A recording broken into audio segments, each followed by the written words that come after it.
In June of 2025, India's aviation world was hit with something truly terrible.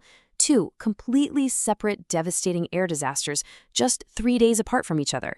So today, we're going to dig into what happened, try to understand why, and see what these two very different tragedies tell us about the real challenges of keeping us safe in the skies. Okay, let's get right into it.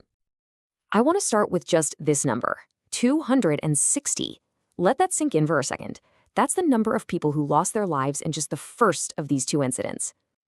And you know, what's so hard to grasp about that number is that it wasn't just the people on the plane. It also includes victims on the ground where the plane tragically came down. It's a scale of loss that is it's almost impossible to imagine. And it all happened in a few terrifying seconds. So, the first disaster we need to talk about is the crash of Air India Flight 171. This wasn't a case of a plane running into trouble hours into a flight or on a tricky landing. No, this was an absolute catastrophe that started almost the instant the wheels left the runway. All right, so here are the facts. The flight was Air India AI 171, flying from Ahmedabad to London. And this wasn't just any plane. It was a brand new Boeing 7878 Dreamliner, one of the most technologically advanced jets out there. On June 12th, it took off and never even really got to climb. It crashed just seconds later, right into a populated area near a medical college. And this is where the story gets really, really strange. You have this state-of-the-art aircraft crashing in clear weather. It immediately became this huge technical mystery for investigators around the world. I mean, how on earth does something like this happen? That is the billion-dollar question, isn't it? This plane is supposed to be a marvel of modern engineering, and it just fell out of the sky with basically no warning. And the initial findings that have come out, well, to say they're shocking is an understatement. Okay, so check this out. This is a direct quote from the preliminary report, and it is a real head-scratcher. It says that the fuel control switches for both engines were moved from the run position to cutoff. So, what does that actually mean? Think of it like this. That switch is basically the engine's on and off button. Moving it to cutoff is like turning the key off in your car while you're accelerating down the highway. It starves the engines of fuel and you get a complete and total loss of power. For that to happen to both engines right after takeoff, well, that's the very heart of this mystery. Now, we've got to be really clear here. This investigation is far from over. They're poring over the black boxes right now, looking for clues. And authorities are looking at everything, and that includes the possibility of sabotage. America's NTSB has even stepped in to warn everyone, hey, let's not jump to any conclusions just yet. But in the middle of this huge technical puzzle and just unimaginable loss, there is an equally incredible human story. It's the story of the lone survivor, a 1 in 242 chance at life. 1. After talking about 260 fatalities, seeing this single digit, it's just staggering. One person survived an incident that claimed the lives of everyone else on board and so many on the ground.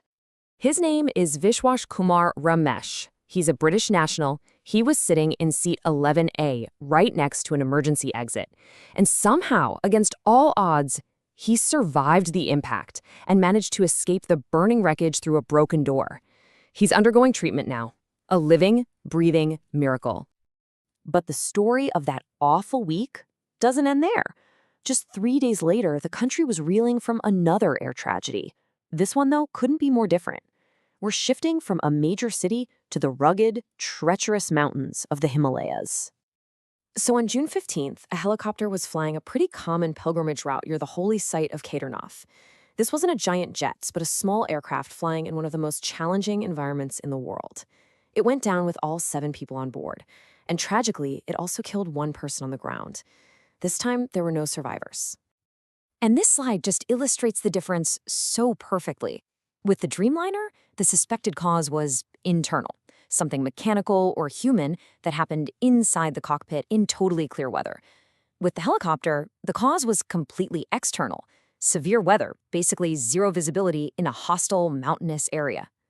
So when you put these two events right next to each other, they stop being just isolated tragedies. They start to paint a much bigger picture. They show us the two fundamental fronts where the battle for air safety is fought every single day. the battle inside the machine, and the battle against the world outside of it. This summary just lays it all out. On one side, you've got the Boeing 787 in Ahmedabad, 260 total fatalities, 1 survivor. And the key factor? Those mysterious fuel switches.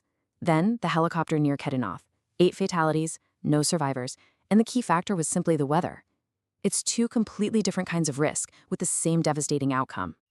So really, what this heartbreaking week teaches us is that air safety isn't about solving one single problem. It's this constant negotiation between 2 massive forces.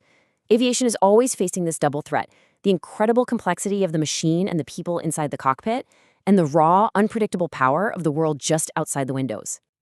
And that really leaves us with this final thought to chew on.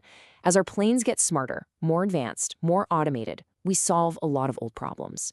But does all that complexity create new, unforeseen risks inside the cockpit itself?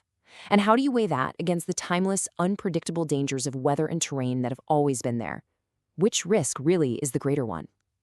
It's a question with no easy answer.